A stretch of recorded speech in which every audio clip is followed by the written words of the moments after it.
ನಾಳೆ ಹೈದರಾಬಾದ್ ಹಾಗೂ ಬೆಂಗಳೂರು ಮ್ಯಾಚ್ ಇದೆ. ನಾಳೆ ಒಂದು ಒಳ್ಳೆ ಸ್ಕೋರ್ ಬರುತ್ತೆ ವಿರಾಟ್ ಕೊಹ್ಲಿಯಿಂದ.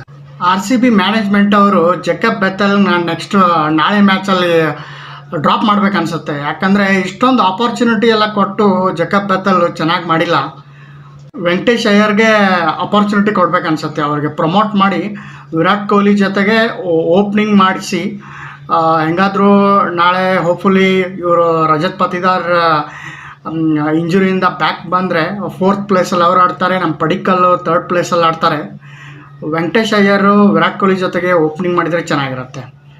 ಜೇಕಬ್ ಬೆಥೆಲ್ಲು ಅಷ್ಟು ಫೀಲ್ಡಿಂಗಲ್ಲೂ ಚೆನ್ನಾಗಿ ಕನ್ಸಿಸ್ಟೆನ್ಸಿ ತೋರಿಸಿಲ್ಲ. ಯಾಕಂದರೆ ಲಾಸ್ಟ್ ಮ್ಯಾಚಲ್ಲಿ ಒಂದು 2-3 ಬೌಂಡ್ರಿ ಕೂಡ ಬಿಟ್ಟರು. ವಿರಾಟ್ ಕೊಹ್ಲಿ ಇಂಥ 38 ಏಜಲ್ಲಿ ಫುಲ್ ಎಷ್ಟು ಎಫರ್ಟ್ ಹಾಕಿ ದೂರ ಹೋಗಿ ಬೌಂಡ್ರಿ ಸೇವ್ ಮಾಡಬೇಕಾದ್ರೆ ಜೇಕಬ್ ಬೆಥೆಲ್ ಈಸಿರೋನೇ ಬೌಂಡ್ರಿ ಬಿಡ್ತಾ ಇದ್ದಾರೆ. ವೆಂಕಟೇಶ್ ಅಯ್ಯರ್ 2 ಚಾನ್ಸ್ ಕೊಟ್ಟಿದ್ರು ಈ IPL ಅವ್ರಿಗೆ.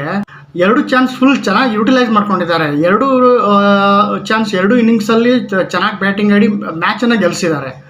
ಸೊ ವೆಂಕಟೇಶ್ ಅಯ್ಯರ್ಗೆ ಪ್ರಮೋಟ್ ಮಾಡಲೇಬೇಕು. ಸೊ ನಿಮ್ಗೆ ಏನು ಅನಿಸುತ್ತೆ ಕಮೆಂಟ್ ಬಾಕ್ಸಲ್ಲಿ ತಿಳಿಸಿ. ಜೀವನ ಒಂದು ಪಾಠ ಇದ್ದಂಗೆ, ಪ್ರತಿದಿನ ಕಲಿತಾನೇ ಇರಬೇಕು. ಜೀವನದಲ್ಲಿ ಪ್ರತಿದಿನ ಹೊಸ ಅನುಭವಗಳು ಬರುತ್ತೆ, ಒಳ್ಳೆಯದು ಕೆಟ್ಟದ್ದು ಫೇಸ್ ಮಾಡ್ತಾ ಕಲಿತಾನೆ ಇರಬೇಕು ಫ್ರೆಂಡ್ಸ್. ಈ ಥರ ಡೈಲಿ ಒಂದು ಲೈಫ್ ಲೆಸನ್ಸ್ ಹೇಳ್ತಾ ಕ್ರಿಕ್ ಟಾಕ್ಸ್ನ ಎಂಡ್ ಮಾಡ್ತೀನಿ. ಸಪೋರ್ಟ್ ಮಾಡಿ ಫ್ರೆಂಡ್ಸ್. ಮತ್ತೆ ನಾಳೆ ಸಿಗೋಣ ಫ್ರೆಂಡ್ಸ್. ನಾಳೆ ಮತ್ತೆ ಒಂದು ಕ್ರಿಕ್ ಟಾಕ್ ಜೊತೆಗೆ ಒಂದು ಲೈಫ್ ಲೆಸನ್ನ ತೊಗೊಂಡು ಬರ್ತೀನಿ. ಹಿಂಗೆ ನೋಡ್ತಾ ಇರಿ, ಸಪೋರ್ಟ್ ಮಾಡ್ತಾ ಇರಿ, ಲೈಕ್ ಮಾಡ್ತಾ ಇರಿ. Bye bye. Thank you.